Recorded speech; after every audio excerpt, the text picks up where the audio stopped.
Everyday Queens was like an opportunity for me to actually pull back the curtain and see who are the little people, running this machine that we call life.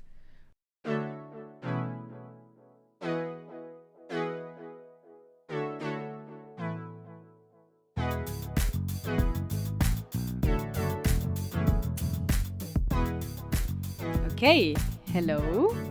Hi. Hi, Pamela. How are you? I'm fine, thank you.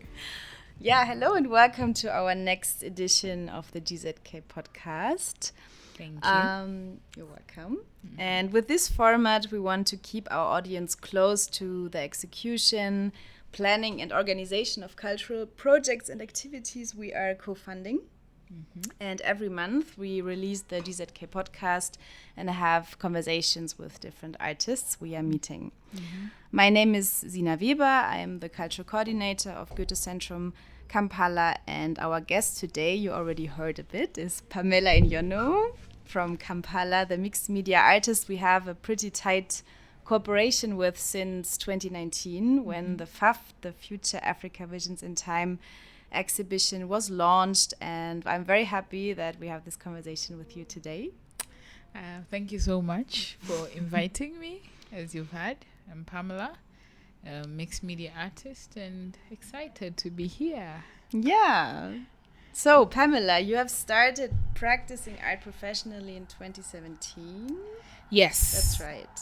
I mean, yeah, we could say that. That's when I made the conscious decision to switch from my corporate job. Then I was working as a copywriter in advertising. Mm-hmm. So that's when I made the decision to sort of make a transition from advertising and marketing to a full-time artist. Mm-hmm. And your first residency was at Ugandan Arts Trust in Kampala? Yes, 32 degrees in Kabalagala. I was there for about 3 months, 4 months, I remember. It was a very interesting time for me, and very good time. Nice. To think and prepare for the journey that I was about to take. I can imagine. So I feel very lucky that at a point when I was making a transition, I got the opportunity to do the residency, which sort of formatted my thoughts and aligned how I approached the craft. Mm-hmm. Nice. Yes. When I look at your bio, there's one sentence I really liked. It's saying that your intention is to draw the unseen struggles of women who are seen as strong, capable, and independent. Yes. And I want us to continue from there because this is going to be the topic of this podcast. Okay. Since we have been working with you for the FAVT exhibition, you came up with the installation of the Everyday Queens. Yes. Depicting women in daily life, but putting them on a throne in a way. Yeah, yes. And another, let's say, project which is pretty current, or that's not long ago, was the Learning Feminisms regional project you were also part of. Yes. Maybe for our listeners, this is a project that was launched in 2020 by the Goethe Institut in Kigali and Burkina Farso. Mm-hmm. And the idea of this project is to focus on gender and feminism debates in sub-Saharan African countries and to connect academics, activists, and artists on the continent and beyond. Mm-hmm. And one of the outcomes of these workshops was the House of African Feminisms, where Pamela, you were also really involved. Yes. And which shall work as a one-stop website for questions around African feminisms. Indeed. So maybe we start talking a bit about your experiences with learning feminisms and what you took out of this, project. I like the title Learning Feminism because, as we all know, African feminism hasn't fully been defined, and we are currently in a space of trying to create a data bank, or rather gather all this information about African feminism. Africa is not a monolith. Most people like to think of it as one giant country, but it is not. It's different. I like to call it different nations, different tribes that were obviously forced to function together as a country or as a continent. So when it comes to the subject of feminism, while our sisters in the West have gone some distance with it, for us, we are yet to fully grasp what this means to us as African women who live and work on the continent. So the project Learning Feminism was a very good starting point. I don't want to call it a starting point because most of us had been on our feminist journey for some time, trying to understand and grow what we understand of this word called feminism. But what was for me very interesting about that project is that we had what we call the elder sisters and the young ones, and all we came together and gathered what we know of this thing called feminism and our experiences in our work, in our professions, like how has it come across, and even in our cultures, how has it been received even in our communities. So Learning Feminism for me was very interesting project because then I got to hear very many different views from across the continent. Yes. And maybe digging into that, so you were representing the Ugandan perspective as an artist, let's say. Yes. So who were the other participants and from what kind of fields did they come from? It was a very diverse, multilingual crowd, which I quite enjoyed. We had people from civil society, we had writers, we had playwrights, we had poets. I was an artist. I think we had photographers, and I'm trying to remember who are the other ladies. But all I know is that we had somebody from Ivory Coast, from Abidjan, and then we had somebody from Congo. Democratic Republic of Congo. We had somebody from Madagascar, from Rwanda, from Kampala, from Kenya.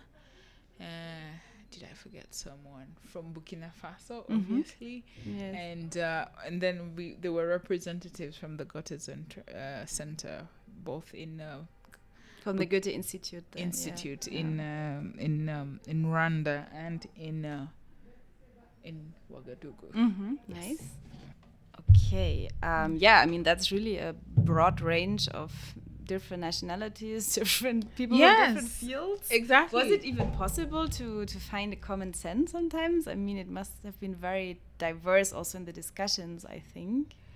We did agree on we agreed that it's obviously still a not untapped territory. It's still new ground for us. One of the key things that came up was one, language. How do you interpret the feminism or everything around feminism for your lay person? What's a feminist practice? How do you incorporate feminism in your own practice? What does everyday feminism look like for the average person? So we also did agree that the word feminism tends to trigger audiences, and once you mention it, they shut down. So we agreed to differ. There are those of us that were not hung up on the word feminism. For example, for me, it's just a word. But what's more important for me is the work that I get to do as a feminist. So even in my practice, I will never lead with, this is a feminist project. But I know the end results and the tools and the things that I'm incorporating into the project obviously have got a feminist approach. So, and then of course we have people who are like, no, we should call it what it is. We should name it. But also we also agreed that the word feminism came to us from the West. And we are, in our multiple 1,000 languages, there is no equivalent for the word feminism. So we asked ourselves, is it time to let go of the word and focus on the work? And there were examples of some of the women in our lives who obviously led what would be described as a feminist lifestyle, but they would never describe themselves as feminism. So the one thing we did agree that as women or women of African descent living and working on the continent, we definitely needed to gather all this data together in one place so that both young and old can access it and define their own feminisms for themselves. Mm-hmm. So that's how the House of Feminism came up as a project, because now we wanted to create a virtual house for a beginning, and maybe, God willingly, a physical house. Hopefully, that would be amazing. But if you could call it, you could define it as an online resource for for learning African feminisms. So we wanted to aggregate all the work that has been done thus far, all the work that people will be doing. So it will be a growing archive of content, both texts, media, research, consultancies, art, photography. So anything that you think sort of we can define as a feminist project could find a home in the House of Feminism. Yeah. Yes. I also like the idea of the house, because a house is something you can really imagine it's like perfectly. A home. Exactly, like a home. Yes. There's the ground. Yes. There are different rooms. Exactly. You can be in the living room, in the dining room, in the bedroom, and that's really something nice. Yes. And I also liked your approach about, really questioning the term of feminism. Yes. And but isn't it possible to create like a new term or a new word that fits better to, let's say, sub-Saharan or East African feminism debates? Do you think that would be possible in the future? I mean, outside the feminism angle, I like to critique a little bit. There's this obsession with defining things, labeling things, and for the African continent, that's a fool's errand. I'll give you an example. In the country or the kingdom of Germany, the common language was what? German, right? Well, and Bavarian, and we also had different languages when they were kingdoms, But so it was not common. For example, the one language that all of you could speak was German. Maybe. Yeah, maybe it was so easier to communicate. If you take Europe apart, it doesn't have as rich a diversity as Africa does. I'll give you an example. In Uganda was named one of the most ethnically diverse country in the world. Every 2 Ugandans speak a different language. Did you know that? So if Uganda alone, with its 60-something languages, how can you come up with a word that works across just this tiny country called Uganda? So even defining it for Africa is going to be one hell of a fit. I'm not going to say it's impossible, but we could give it a good go. What for me would be very important going forward is if I could find equivalents in my own language. If I can define water in my language, surely I can define feminism in my language, because it's a lifestyle. So as a practitioner, I have to take it upon myself to find the right words, the right phrases to define this thing called feminism in my language. Then my work will be done. I would let the academicians debate the labels and those other things. But me as a person, if I can understand feminism well enough to be able to explain it in my language, my work will be done. Yeah, true. I mean, from the start, you actually said the point of discussion is not to try to fix the term, but to do the work, right? Yes, I mean, you dropped something I feel very important, your perspective on feminism. It's a lifestyle, you know? So meaning it's like involved in your daily life, in your values, in your habits. And that's a very interesting point of view. And looking at what you did during the FAVT exhibition, the Everyday Queens, maybe we can also talk a bit more about that. Because I was from the beginning there, so we talked a lot about this project. And now when I think about it, that feminism is a lifestyle, and it's not so much about the term, but about this kind of how you see life, what you do in life, like Everyday Queens is a perfect example, right? Yes, yes. Because it's about these women, the vendors on the street who do their thing, but like you empower them as everyday queens, and they have like their independent role in life. Yes. So that really fits to me. And how do you see Learning Feminisms and your Everyday Queens project coming together? The thing I like about the Everyday Queens project, that every time I think I'm done with it, it teaches me something new. When I started the project, I just wanted to celebrate these women we take for granted. The idea was simple as that.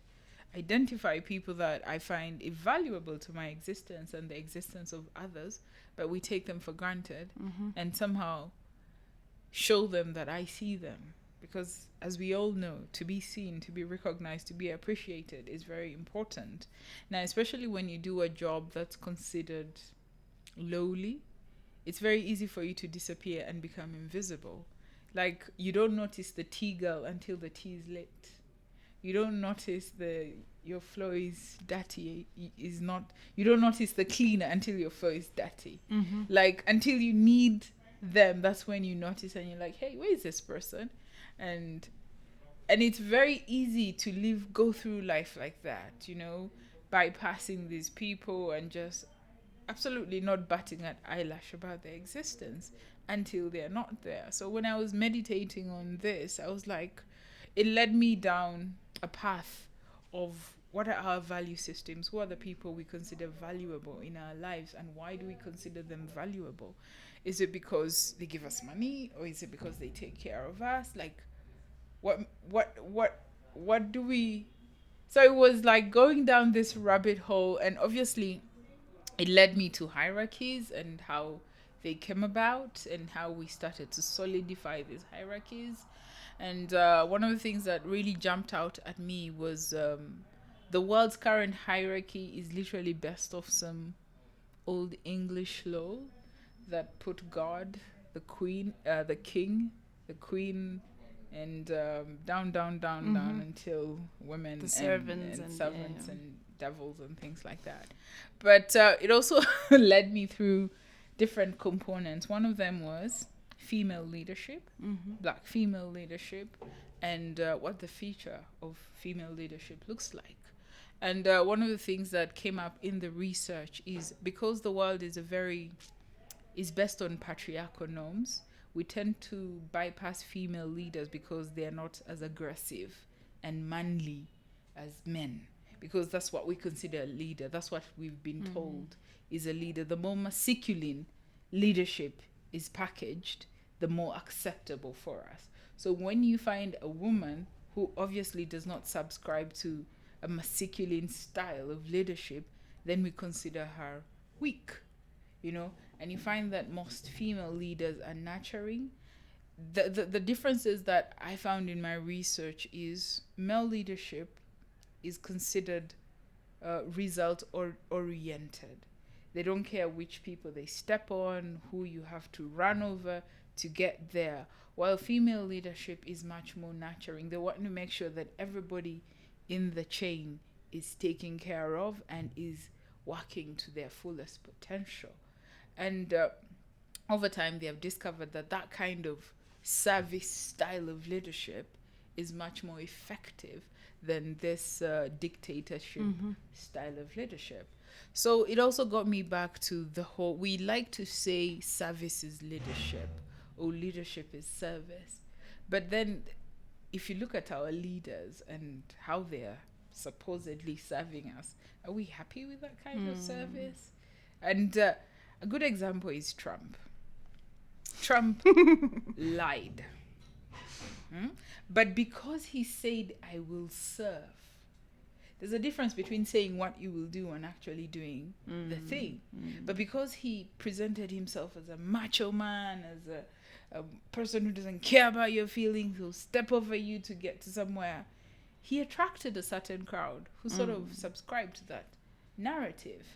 And then what made a very interesting contrast is, like, when COVID came, the countries that succeeded, or rather did a better job were those led by women. So it made you think about how women get things done. Like, we don't care about the accolades, the chest thumping. We just want to get the job done.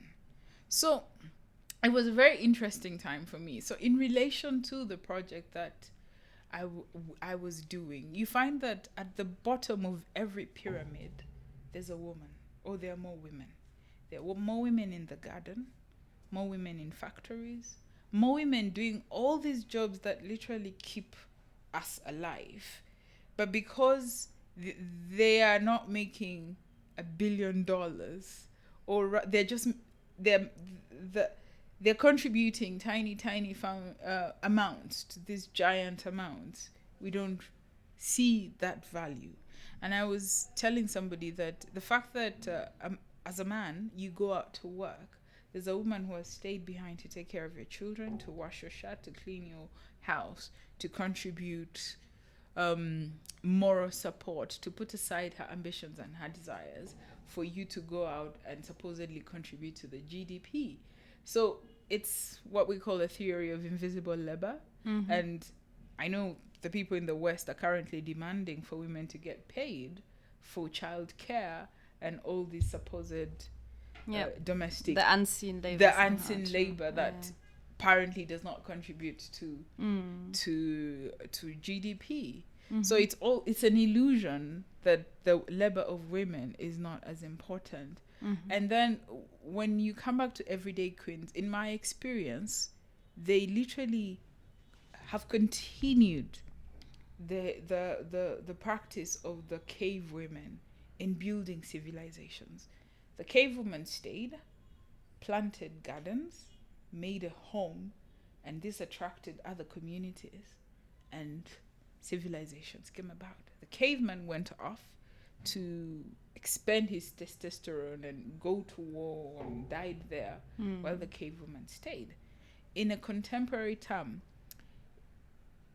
there are things called centers, or different commercial centers. Usually the first person who starts that center is a lady who's roasting maize, selling chips, or boiling cassava, because she recognizes that this is a busy channel, this is a footpath.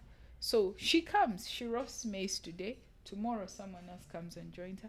Before you know it, there's a thriving town center started by women. It becomes like a thriving economy started by women. Literally growing that particular part or area. And then guess what happens? A man who has a bit more money comes and says, okay, thank you for establishing this town center. Now I need to put a mall here. Go and find some other place to go. Mm-hmm. And then you never ever remember that a group of women started this now town. Yeah. So Everyday Queens was like an opportunity for me to actually pull back the curtain and see who are the little people, running this machine that we call life, and that we call our existence. So I don't think I will ever be done with this project. And I think what's still missing is that you can really exhibit it in the market, right? And yes. Like where people see themselves. Yes. Because, it was really tricky with COVID. Yes. So we had this online conversation in December, and you did the photographies, which are beautiful. But I also think it would be so nice to take them to the ground, right? To and I absolutely want it. And I think that's why I feel I have not finished it. Mm-hmm. And because everybody, when they see the photograph, they're like, can I exhibit it? And I'm like, I would want to exhibit first where this concept was conceptualized before I take it into a gray cube where academics can discuss and agree on things that they already agree on. Yeah, because who should be the people on the panel? It should be the everyday queens themselves, right? Like telling about their daily life and sharing.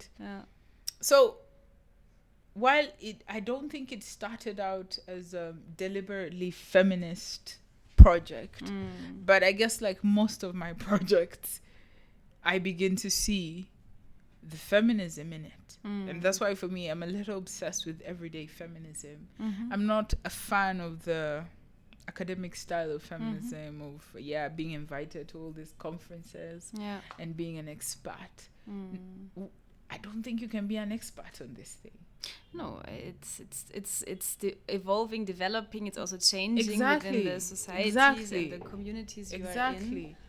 And something I would like to ask you: what do you think? How can you? Okay, I even want to get away from this term of feminisms, but how to discuss this lifestyle and to bring this approach to the local communities and also to include men, because I feel this is also something very difficult sometimes. And I also realized here that when you drop this term, also women feel like, okay, that's something from the Western, or like it's something I'm not connected with, which is understandable. But how can you continue like a discussion on the ground, you know? I think a bit more empathy needs to be introduced into this conversation. The way feminism was brought to us, it was brought to us under the guise of women empowerment. And we are still fighting that battle. I mean, women still can't inherit in some cultures. Women cannot pass on a name to somebody. So they still, women are still second-class citizens in some spaces, a lot of spaces. Women are still property and are still exchanged for chattel, in some spaces. So, but one thing that I know is that I always remind people that the patriarchy is a system, and it is a system of power, and nobody ever wants to willingly give up their power. So the more we demand for equality, it means that we're moving the needle towards the middle, so someone thinks they're losing power. So that, I feel like, is a lot of the resistance towards the ideas of the feminist ideas. And also because feminist ideas came with the vessel of radical feminism. So you found that like any revolution, some people suffered. True. Some people died. Some people. So while I don't want to say that it's impossible, I just want us to be open-minded, to be like a caterpillar. First it's an egg, then it's a caterpillar, then it's a pupa, then it's a butterfly. Like, let's be open-minded that different situations call for different ways of doing things. When feminism came to us, it came to us because women were literally objects, and we've been trying to move that needle towards the middle. But does that mean that the work is done? I've had men once say that we gave you empowerment. Now, what more do you want? And then you ask someone, what is empowerment? If I can come home and you demand my bank check, you demand the money I have made, what is empowerment? The fact that you let me get out of the house. So we discussed you letting me get out of the house. Can we discuss that I do not need your permission to get out of the house? Can we discuss that in this day and time, we no longer have the luxury of crippling one partner. We need both people on board. And for me, this is how I discuss feminism to men. Because I'm like, I ask men, what do you contribute in a relationship? And most of them are like, oh, I contribute money, security. And I'm like, is that all?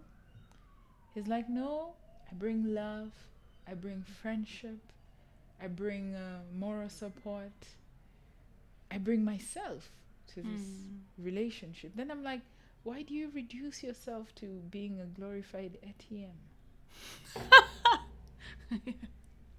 Yeah. And then we begin to have a real talk. So this is where you start to strip away the ideals of toxic masculinity. That's actually what I was thinking and of right say, now, listen, feminism is good for me and you. Because once we agree we are equal, which means that we shall come to the table together and attack this world together. It's not 50-50. It becomes 100-100. When you bring 100, I bring 100. We have two freaking 100. So it is good for you too, because you are going through a process whereby you only see yourself as a provider of money. And that comes with frustration. It comes with anger. It comes with a lot of things that you have to deal with. You attach all your self-worth to your check. And the day you cannot deliver a check, the day your self-esteem goes down the drain, the day you drink, the day you start beating your wife, just because there is a deficiency in your life and your self-worth. Yeah. So you project all that onto somebody you think is the cause of this. So, and usually when we talk about, when we bring it down, and I'm like, I'll give you an example. Today, you and your wife walked out of the house to go to work, right? She's probably a boss in your what? But when you come back home, does she not contribute financially? And if the answer is yes, which means that the fact that she's been able to go out and use her talents to bring back the bread, while for you, when you come home, you take off your shoes, you grab a newspaper, you pick the remote, you lie in the chair, she goes to the room, she gets a lesu, and she starts her second job as a wife and a mother. How fair is that? Like, how do you expect her to function to the best of her ability when she's doing 3 jobs? What is the response or the reaction to when you talk to people? When we talk, I think once we strip down the ego and become logical, because I'm like, I'm not going to. Let's speak facts, because you men like to think you understand facts. Okay, let's put all emotion aside. Let's speak facts. Let's speak money, because you think you understand money. Let's speak money. When you come down to that, then people begin to of course, there's an initial resistance, because what is the propaganda out there is feminism is here to destroy families. Feminism is here to man hate.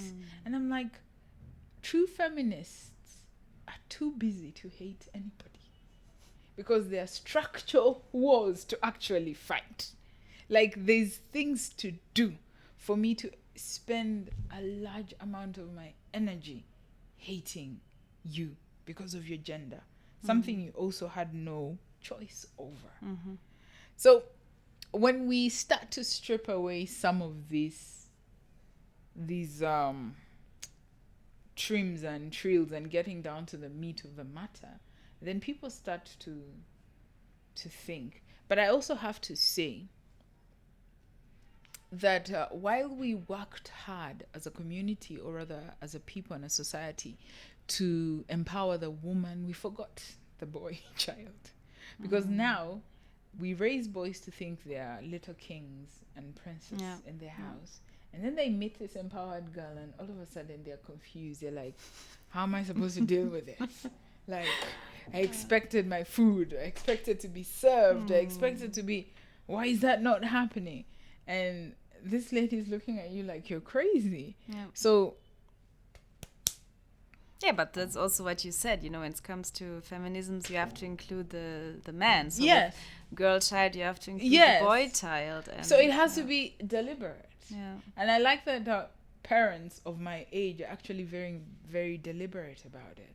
I was lucky that I grew up in a home whereby, while there were the undertones of boy jobs and girl jobs, they were not there. Like, if a job needed to be done, it has to be done. It had to be done. Like, when my dad came home and he was hungry, it didn't matter whether there was a boy or a girl in the house. He wanted food. Simple as that.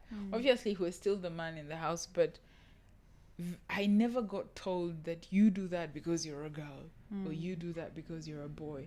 I mean, they tried when we were older and we're like, yeah, that's not going to work. Like, that's not how we were raised.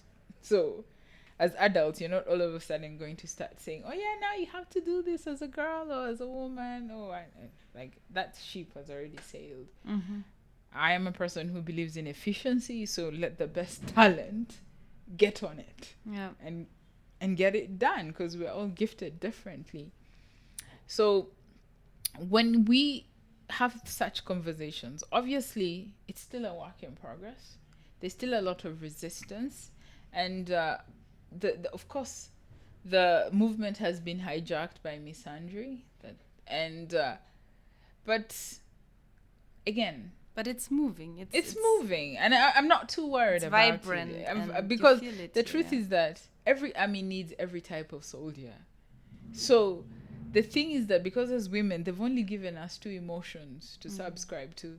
That is smiling and quietness. So if they find out that you actually have anger, you have firmness, you have another spectrum of emotion, then they're like, oh my God, that's so unladylike. How could you do that? Yet if a man expressed his whole spectrum of emotion except crying and showing feelings, of sadness, it's okay. Yeah. So this whole thing of, and I think we shot ourselves in the leg, and we need to fix that.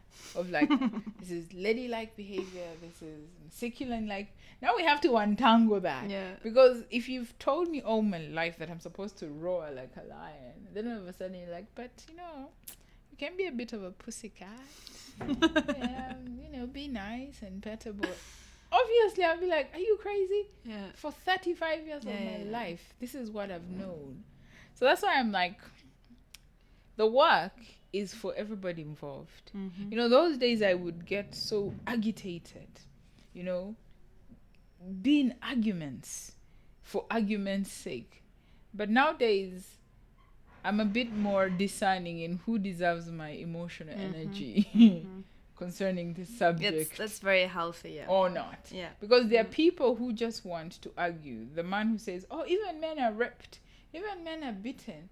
I'm like, nobody's saying that does not happen. But the culture we're trying to create is that so that men feel comfortable enough to talk about these things. If we make it comfortable for everyone, men and women inclusive, then everybody will get taken care of. At some point you have to literally speak like that. But I am also very lucky that a lot of the men in my life are progressive men. They are men who have been raised by strong women. They are men who have been educated, because let's also not underestimate the value of education. Yeah, definitely. If you've been educated and you've had an opportunity to study these schools of thought, the way you process information, you process your surroundings will not be the same. But if you've not been educated, and education is also another word that we probably also need to be wary of. Yeah. But if you've had an opportunity to be exposed to these pools of knowledge, you'll be, a bit more different. Yeah. I know of African cultures that have a very almost feminist, maternal approach to life. Yeah. And they're not many, but they're there, whereby like we defer to female leadership in the home.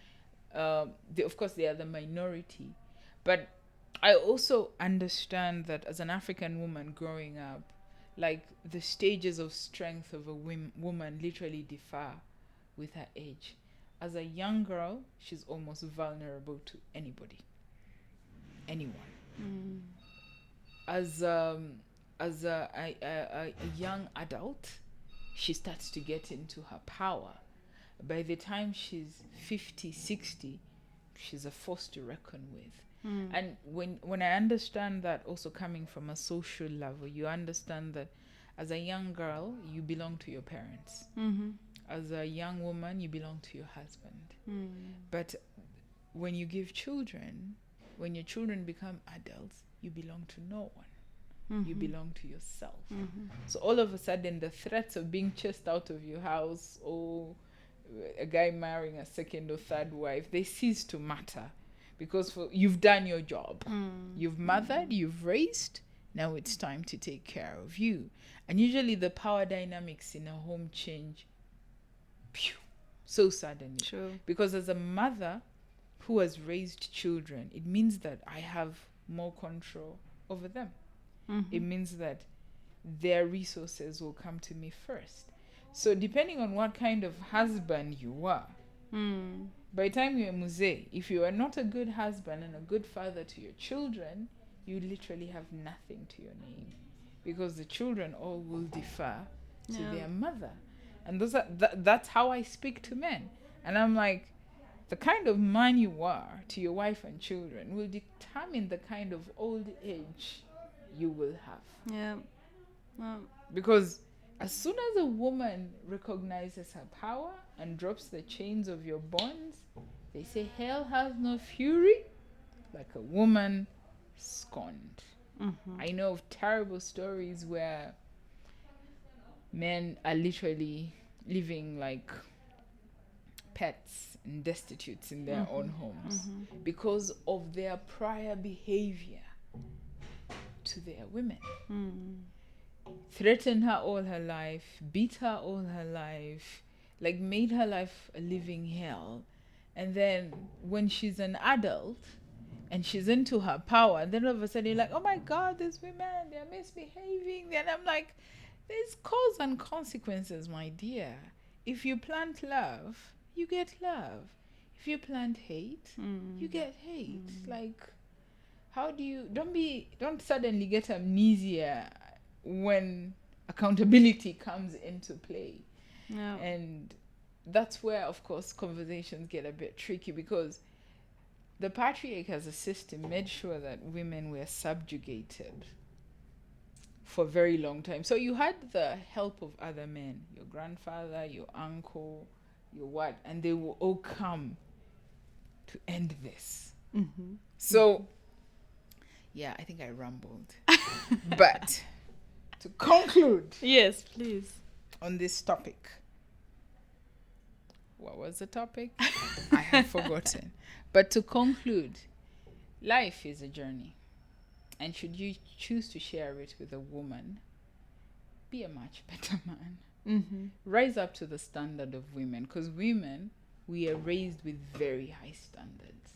But men are raised with bare minimum. And then all of a sudden, women are supposed to diminish themselves to make up for your bare minimum. The contemporary woman does not have energy to diminish herself so you can feel better about your inadequacies. That's kind of a statement. Yeah. She does not have that time. Yeah.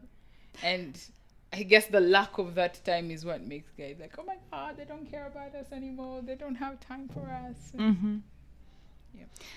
I wish there are much more women like you out there who are just bringing in this topic and have these conversations, you know. I think that's all about it, like have this movement, and writing your own story is also about feminisms. What is feminisms? And I like the S in the end. It's a plurality of this lifestyle, of what's the role of the woman in the Ugandan society, for example.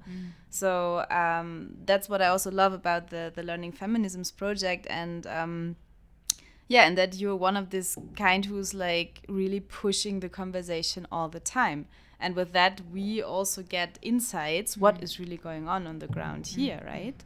Because where I come from, of course, I also have a specific perspective on feminism, because this is how I was educated and socialized and everything. So I hope for our listeners it was also that interesting, like for me, because we learn a lot from you. And I hope that you keep on pushing these conversations and that there are more projects coming up. Maybe 2-3 sentences about what is going on right now in your life. Like what are the art projects you're working on right now, and where can we see you, virtual or even in real life? Oh my God. I made a to-do list last night, and I was like, how am I still on my feet? I don't know. In a nutshell, I'm doing quite a bit.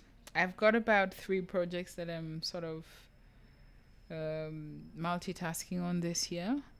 I've got an exhibition in Brussels with Urban Africans and Rosalie from Denmark, from Netherlands. I've got obviously my pet project, the Injavala project, which is still in process in my studio. I've got an upcoming residency in France where I want to be talking about the future of African female leadership. It's my favorite topic. Really? Yes. I didn't expect it. But the thing that I'm sort of doing in France that I will be doing that I'm quite excited about is the speculative realism of it. The fact that I can not think of the immediate future, but completely push it into a different realm where I imagine the future and bring forth the worlds that I want to see around Black women. So I'm pretty excited about that. Sounds exciting. Where can you see me? I've got an Instagram, so you can follow me at Siokere. It's pronounced Siokere. It's a word in Ataso, which means all of us. But it's spelled Syokere. Siokere at. I know she will show it at some point. We will definitely put the social media. I'll keep up different conversations on my Facebook, Pamela Enyonu, so you can see me there.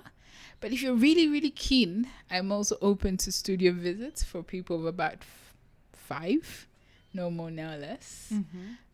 So, yes, I'm open to studio visits. Hopefully this year I might have domestic shows. I'm hoping I might have maybe 2 domestic shows, COVID allowing, but I don't want to put that into words yet because I would rather be safe than just show work. Yeah. But ideally, if you Google me, I'm always doing something. Like you'll always see something. I don't doubt that at all. Something. Great. Thank you so much, Pamela. I think this episode was more maybe a theoretical approach and also on another level. But usually we talk also about the project implementations and behind the scenes. But I mean, why not having a different approach? And I think we all learned a lot. And thank you so much for coming and being part of this. No, thank you. I mean, you know me. We'll always talk about this on a different level, on multiple levels. So there's one thing that I did want to say. Maybe you probably insert it somewhere. The fact that people or women out there don't call themselves feminism doesn't mean they do not subscribe to a feminist lifestyle. Definitely. And that's where learning feminisms is really important.